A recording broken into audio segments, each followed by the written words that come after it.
নামাজে অমনোযোগী তৈরি হয় তারা ভিডিওটি শেষ পর্যন্ত দেখার অনুরোধ রইল। হযরত আলী রাদিয়াল্লাহু তাআলা আনহুর কাছে একজন ব্যক্তি এসেছে। তখন লোকটা বলল, হুজুর, আমার নামাজে মন বসে না। নামাজে দাঁড়ালে আমার দুনিয়াবি নানা চিন্তা আসে। হুজুর, আমার এই নামাজ কি আল্লাহ তাআলা কবুল করবেন? তখন হযরত আলী রাদিয়াল্লাহু তাআলা আনহা বলেছেন, না, তোমার নামাজ কবুল হবে না। তখন লোকটা মনে অনেক কষ্ট নিয়ে চলে যাচ্ছেন। এমন সময় রাসূল সাল্লাল্লাহু আলাইহি ওয়াসাল্লাম এসে হযরত আলী রাদিয়াল্লাহু তাআলা আনহুকে জিজ্ঞাসা করলেন, ইয়া আলী, আপনার কাছে লোকটা কেন এসেছিল?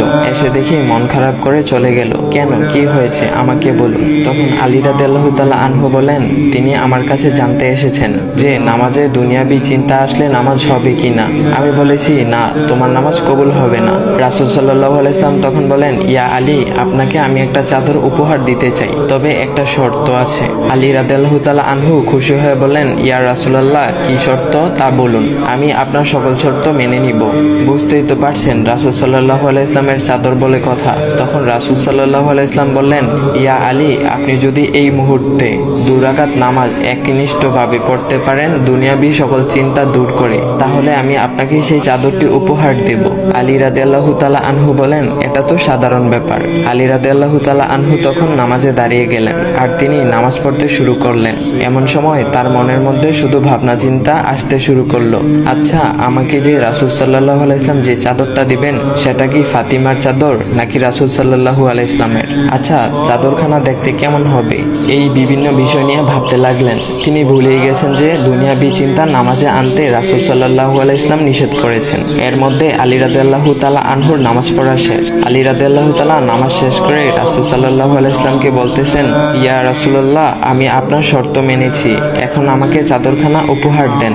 রাসূল সাল্লাল্লাহু আলাইহি ওয়াসাল্লাম বলেন, ইয়া আলী, আপনি কি একনিষ্ঠভাবে দুনিয়াবি চিন্তামুক্ত ছাড়া 2 রাকাত নামাজ পড়েছেন? তখন আলী রাদিয়াল্লাহু তাআলা আনহা মুচকি হেসে বললেন, না ইয়া রাসূলুল্লাহ, আমি আপনার চাদর নিয়ে অনেক কিছুই ভেবেছি। তখন রাসূল সাল্লাল্লাহু আলাইহি ওয়াসাল্লাম বলেন, ইয়া আলী, নামাজ তোমারও হয়েছে, আর তুমি যাকে নামাজ হবে না বলে ফতোয়া দিয়েছো তার নামাজও আল্লাহ তাআলা কবুল করে নিয়েছেন।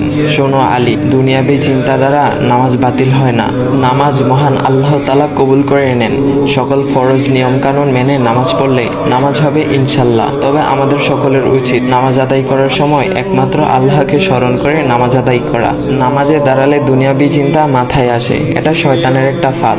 আল্লাহ তাআলা আমাদের সকলকে শয়তানের কুমন্ত্রণা থেকে হেফাজত রাখুক এবং সঠিকভাবে মনোযোগের সাথে নামাজ আদায় করার মতো তৌফিক দান করুক। সবাই বলি আমিন। চাইলে ভিডিওটা আপনি অন্যদের কাছে শেয়ার করতে পারেন, এতে অন্যদের ভুল ভ্রান্তিগুলো দূর হবে। তো গাইস, এমন ইসলামিক ভিডিও পাওয়ার জন্য ভাইয়ের আইডিটা ফলো করে দেওয়া যাও।